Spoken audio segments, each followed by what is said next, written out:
So I'm here with Lady Jade of the Airship Vindus. Now, tell me a little bit about the Airship Vindus. The Airship Vindus is a group, steampunk group, that we formed last year. It is a real-life group that goes around to conventions and does steampunky stuff, and it's also a fictional entity within this massive fictional universe that we've created. And you've started putting out a web series, correct? Yes. And you are the actual main editor of the web series. I am. Okay. Do you find it hard to work with so many people on one project?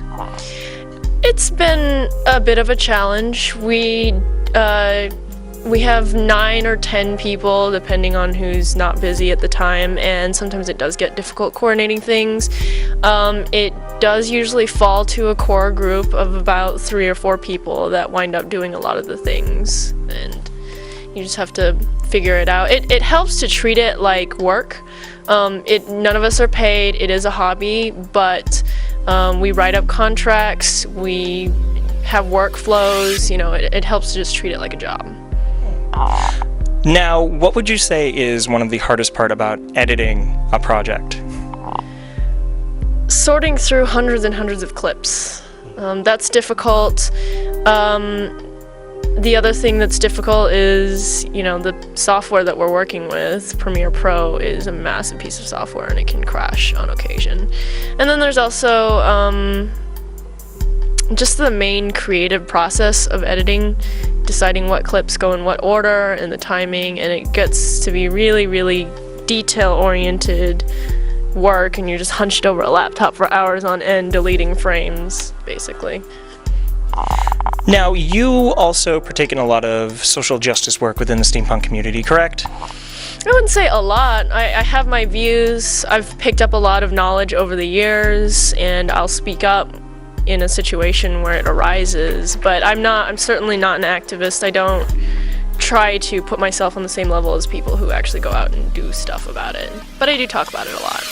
Okay, so in that case, because I am obviously against all social justice in my steampunk, because steampunk is apolitical, why should I listen to any kind of socially minded individual?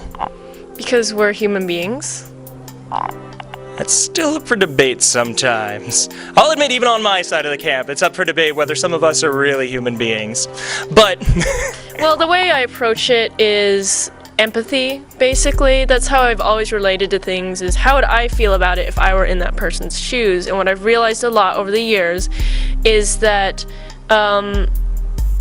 people say things and people do things that can be very hurtful. And even if you're standing there going, well, I don't think it's very hurtful, doesn't mean that you haven't hurt them. It's like saying that if you stomped on someone's foot, maybe it was by accident, maybe you didn't mean it or something, maybe you have all the excuses in the world, but you still stomped on their foot and it still hurt them. So what you're telling me is to stomp on people's feet? Only if you're not wearing heels. Fantastic. Heels hurt. Yeah, they do. Very much so. They do. Wonderful. So where can people find the Airship Vindus materials? AirshipVindus.com, that's devoted to our particular group, but Steamworks and Shadows.com is where we're focusing a lot of our work right now. That's where the web series lives, that's where all of our blogs live. We do a podcast roughly weekly now, just talking about the process. I actually did a similar recording for that podcast, Diversity in Steampunk, where we talked about stuff like that. All right. So check out the Airship Vindus, and remember, folks, beware of women in flats. They will step on your feet.